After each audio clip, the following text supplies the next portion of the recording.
Hey everybody, I hope everyone's having a wonderful day.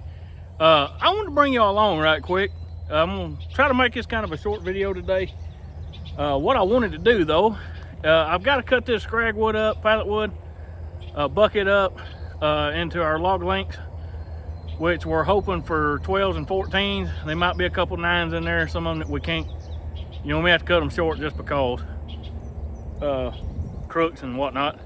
But one of the main things I want to do this video, a couple different things. Okay, so I want to get the scrag wood cut up, kind of show y'all how I go about doing that, and we're going to sort and stack with the skid loader after I get it cut. But one of the things I want to show y'all, there's a new saw that I just got through building. Let me get right here. I'll set it up where y'all can see it. Let's see, let me put y'all right here. It's a MS 461, and it was completely blowed up.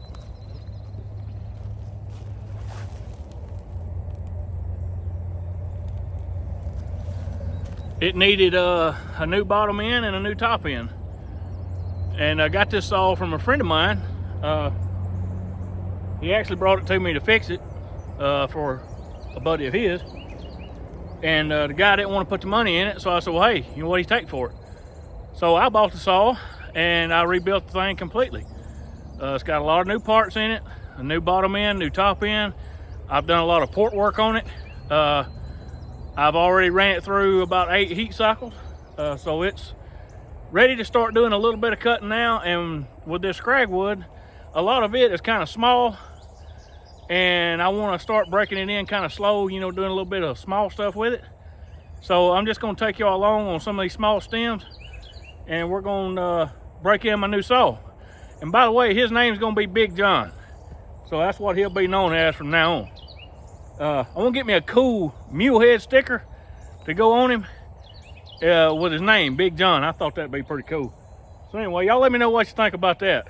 I give all my saws names. Yeah, I know it's kind of corny, but it's my thing. That's what I do. I love messing with them. I like rebuilding them.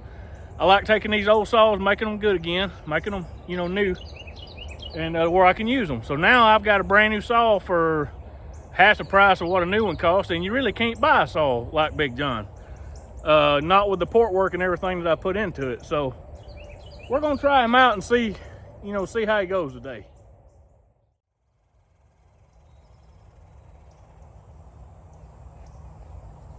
Let's see what the whole log measures. That's about 18.8, so we're gonna cut these 9 also.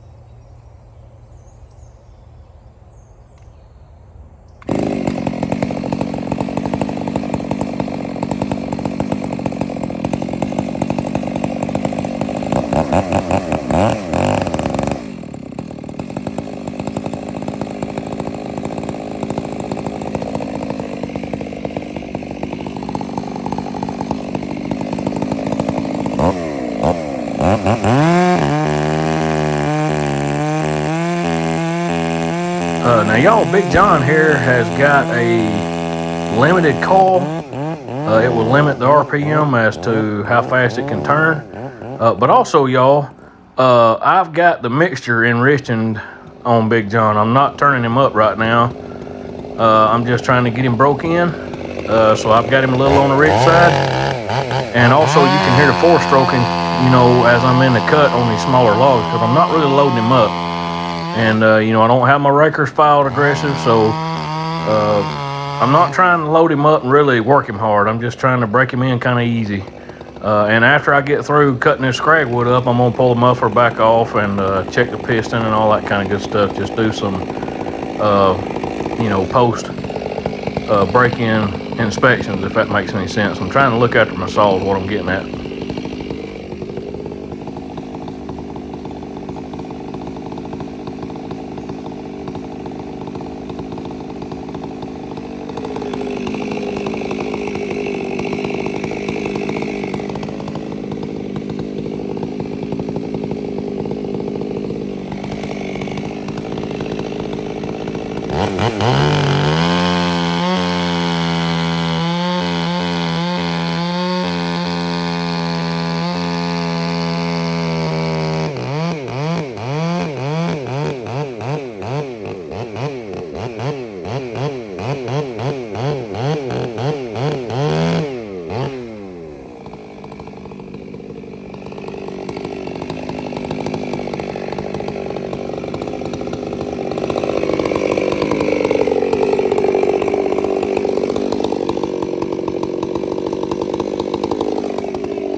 Now, for those of you that are curious about how I get my tape measure to stay in the end of the log, I've actually got a horseshoe nail on the end of it. Now, any of you loggers is going to know about the horseshoe nail, but for those of you that aren't, that's how I get it to stay on the end. I've got that little horseshoe nail on there, and most time you can just pull it a little bit and it'll pop it right out and you move on to the next one.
Now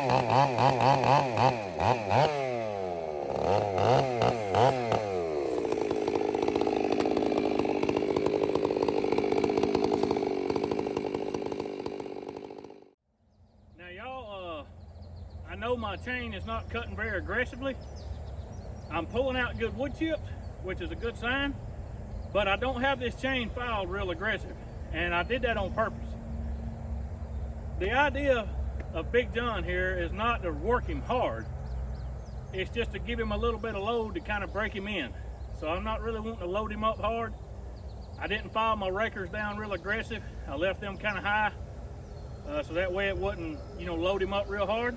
And I believe we've accomplished that here today. So I'm gonna finish bucking this up. I ain't gonna wear y'all out with that. When I get through bucking it up, we'll sort this pallet and these ties and grade. We'll sort that, and I'll take y'all along for that so y'all can see that right quick. Here in a minute, I'm gonna be sorting the grade and the ties out. But for now, I wanted to get this scrag cleaned up, or pallet wood, whatever you prefer to call it. And I want to get my deck cleaned up so I'll have more room to stack logs. So I'm kind of running out of room. Not without going out here and getting way out here in this field. I don't want to do that.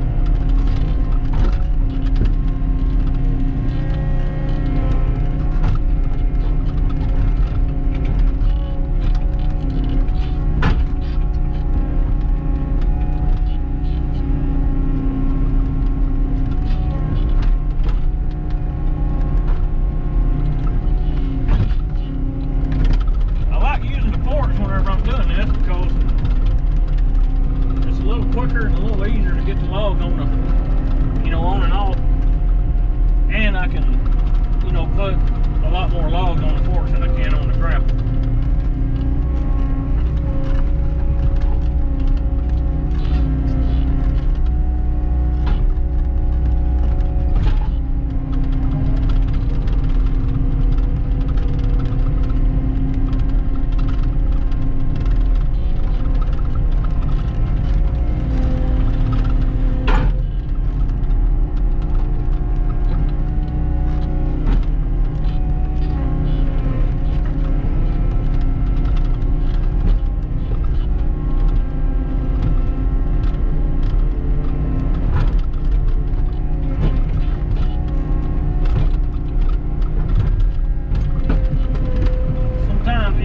Chase these things with the forks. It gets a little aggravating sometimes.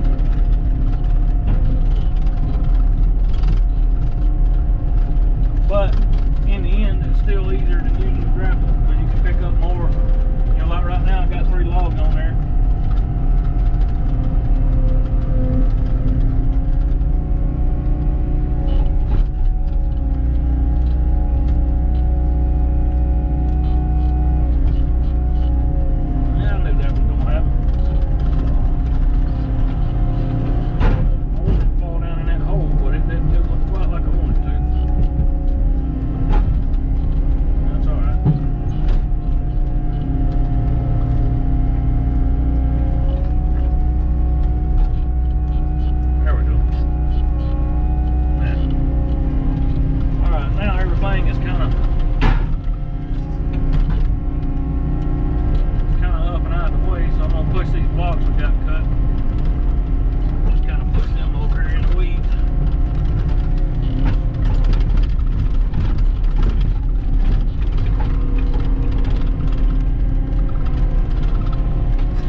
really have a good firewood market here, or I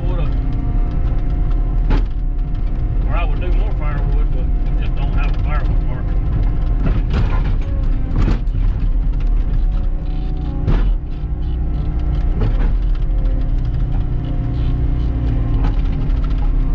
I'm trying to get all this cleaned up and out of our way, so we've got a good place to stack logs with the mules whenever we come out.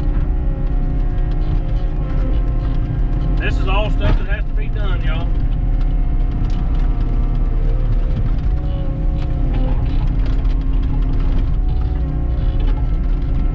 I'm a one-man show, so I have to kind of do it all.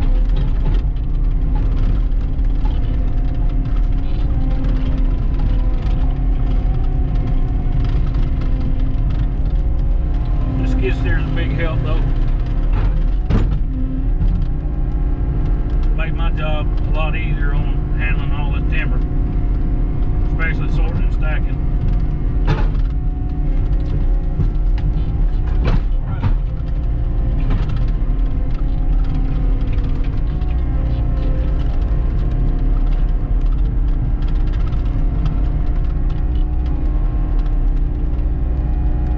Now let's see here how I want to do this.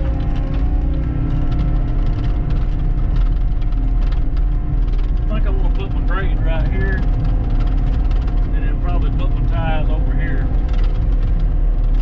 I think that would be a good thing.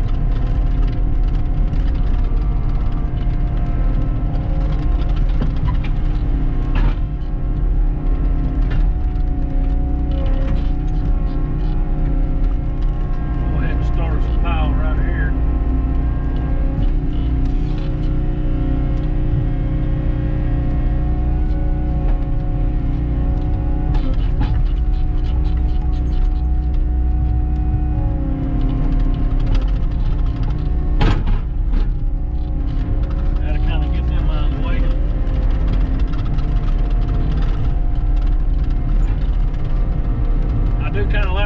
Big logs separate from the smaller ones.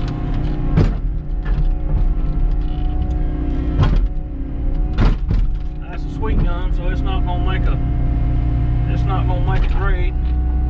So it's just gonna have to stay over here. Now here's a 12-foot grade log. So I want to get it out of that stack.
grade. We're gonna have grade logs, we're gonna have pallet, and we're gonna have ties. That's kind of how they're gonna be separated. Alright, here's some tie logs.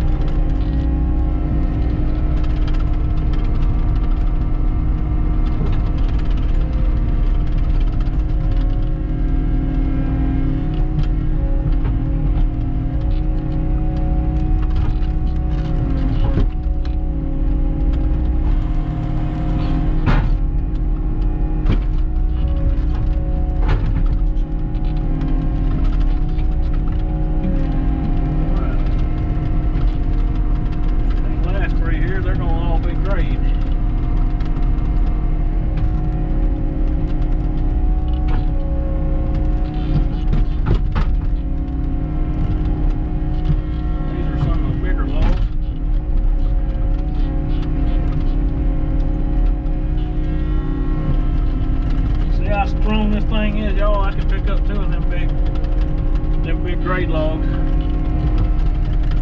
And them grade logs are big. I can get 2 of them.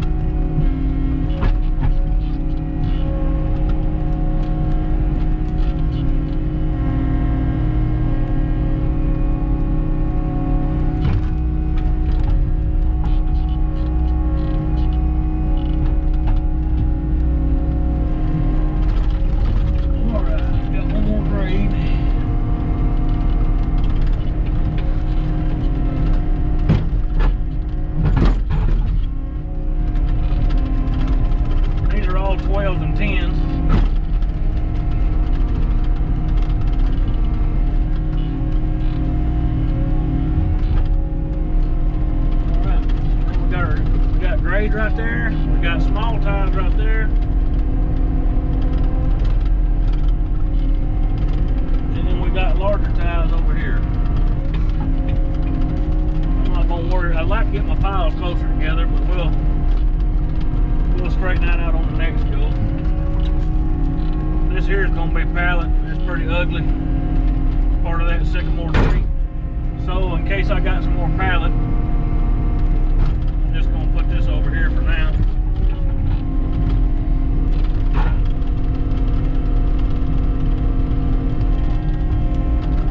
Let's see.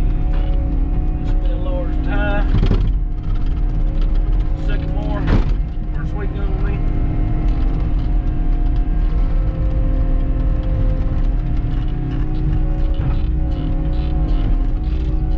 Let's see. Let's get that over just a little bit better.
Get a little better idea of how much I've got out. That helps me a lot. Dug in the dirt. Wasn't paying attention.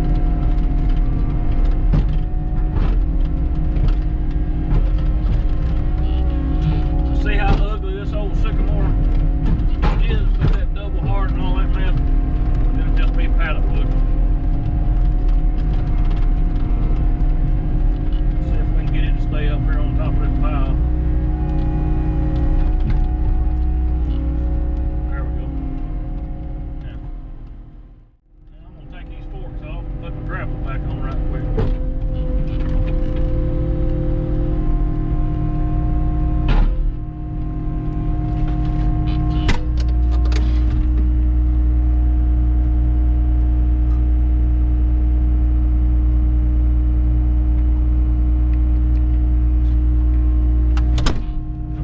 Have the remote unlock on the lift arms. I have to open my door and get out and unlock it. It ain't a big deal. It works pretty good. Once you kind of get used to it and you keep the lever arms greased.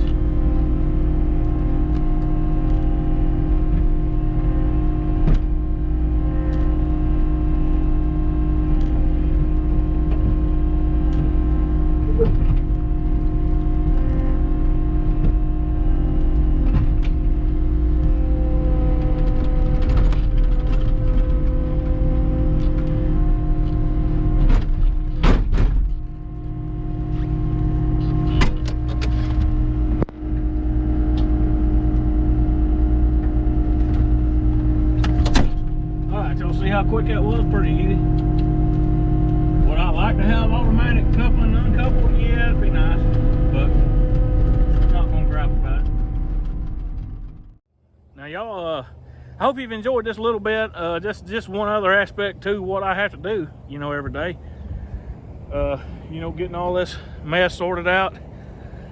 Again, we've got our grade, we've got small ties, and we've got large ties. That's diameter wise, because remember what I was saying in the loader, I like to separate my diameter size on my ties because I have a bunch of ties. We have a lot of tie timber, so there's going to be more ties than there is anything really, footage wise.